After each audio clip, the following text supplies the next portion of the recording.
everybody, it's Frito, back again for your Overwatch. Excited to be talking about this subject. Ranked mode is finally coming. This gives me an opportunity to discuss the things that Kaplan brought up that he's going to be bringing alongside competitive mode, but more importantly, the absence of the biggest talk in competitive mode, which of course is single hero limit, because it seems to be just accepted among the pro community that we want single hero limit, and they seem to expect to be getting that, and I don't know if it's going to happen because Blizzard owns the game, and it's a completely separate debate. So I'll get to that after we talk about some initial excitement for the competitive mode. First and foremost, this gameplay is of the golden era of Widowmaker prior to the Widowmaker body shot and scope nerfs.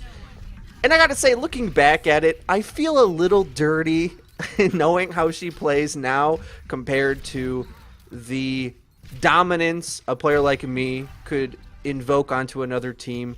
And I'm a little bit more convinced that the nerfs were legitimate. I'm getting off topic, talking about Widow. So we need to forget the golden age of pub stomping with Widowmaker, and she's honed in now to be viable at the pro level. However, it's has its ramifications at the lower skilled levels, as I thought it would. But ultimately, in my heart of hearts, I care more about the competitive side of the game personally. When I speak about characters being powerful for everybody, I'm trying to look out for everybody else, but deep down inside, I want the game to play as difficult as it can for my enjoyment, because I want to have a challenge, actually. But I know that as soon as you start to make a game that difficult, it alienates a lot of players who don't want to play that difficult of a game. So Overwatch is on that line of enjoyability and fun, and I think it leans towards punishing already. However, once the tryhards like myself can get into this competitive mode, which sounds like it's going to be poppin'. Why? Because, as Jeff explained, good old homeboy Jeff, every character is going to have, or player rather, is going to have a specific skill ranking.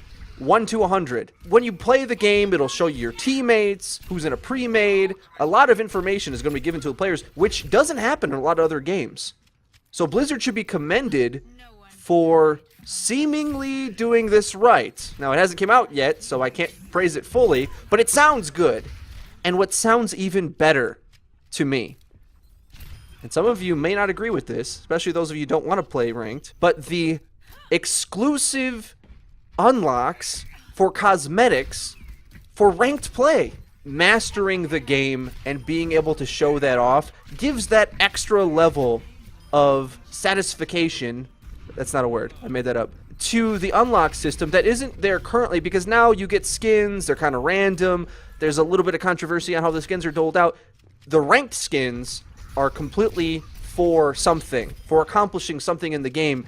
And I think that's going to add an extra carrot for players to chase after and be worth more, ultimately, than whatever rank tier they get put in. Because a lot of times in games, all you're playing for is that shiny medal next to your name. Other competitive games do it differently, but I think this is the best way to do it, actually. Will the top Widow in the world get a golden Widow's Kiss? Should I be gunning for that?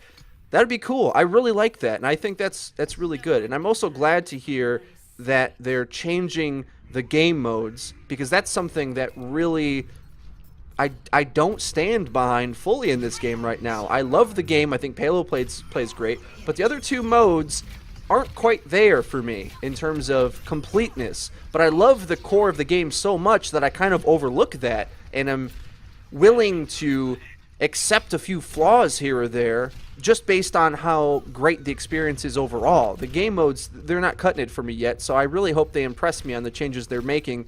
Jeff didn't explain that yet, so there's nothing more to say on that topic. So hopefully, ranked mode will siphon off some of the try-hard sweat from quick match and make that more enjoyable for a wider skill range of players.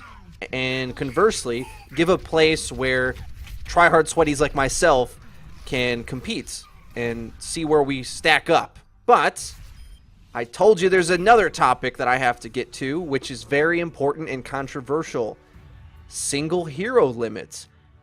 I may be in the minority in this, but I don't think we should force the game to have a single hero limit, because I don't think that's where the design of Overwatch was intended. I think it was specifically free for a reason.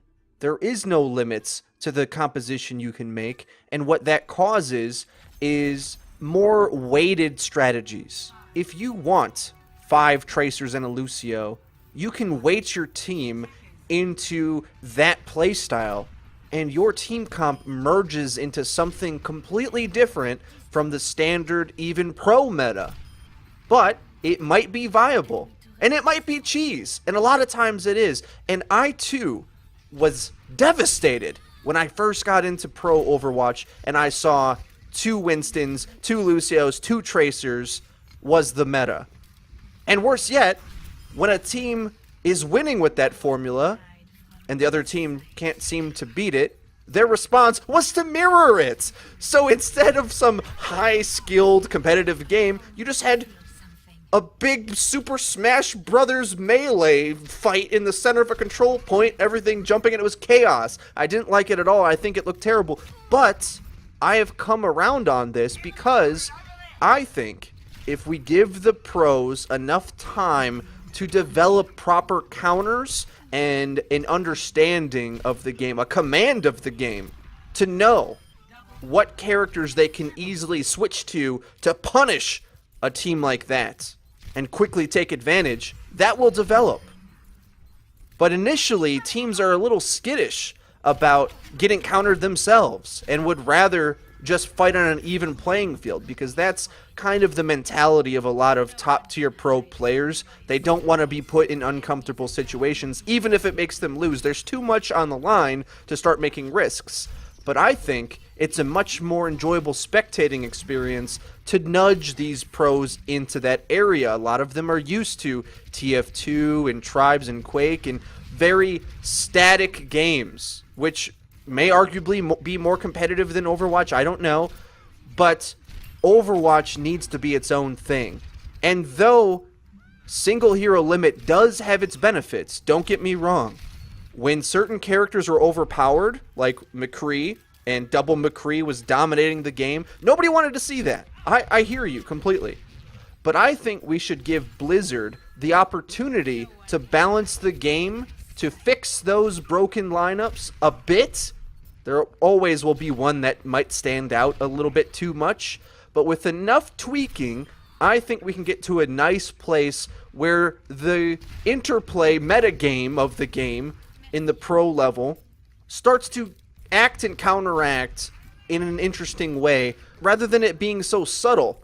Because right now, team compositions in single pick feel very standard, in a way that it seems like they'll be standard forever, with the same top 8 or 10 characters getting picked all the time, when there's 21 of them. For better or for worse, I would rather allow the infinite pick meta to develop, because I think it enables us to see more types of team compositions, even if it might alienate some heroes down the line. Even the dreaded 2 Winstons, 2 Lucios, 2 Tracers, I think is counterable, but it might take a minute for teams to realize that they can counter it.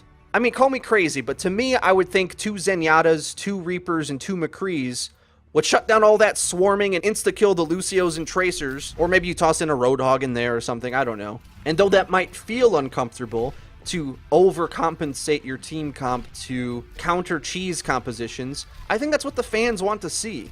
At least the casual ones anyway, and it's what I want to see. I'm sure plenty of you are going to disagree with me on this, and I would love to hear your reasons why. Let me know in the comment section below. I'm always active in there. I love engaging with you guys, and I love Overwatch, man. It's in a really good place. I'm excited where it's going. That's been it for today. If you enjoyed the video, please hit the like button. It really helps us out. Subscribe if you haven't already. Share the channel with your friends who play the game. We upload each and every day, so there's always something to watch. I've been Frito for your Overwatch. I'll see you guys next time.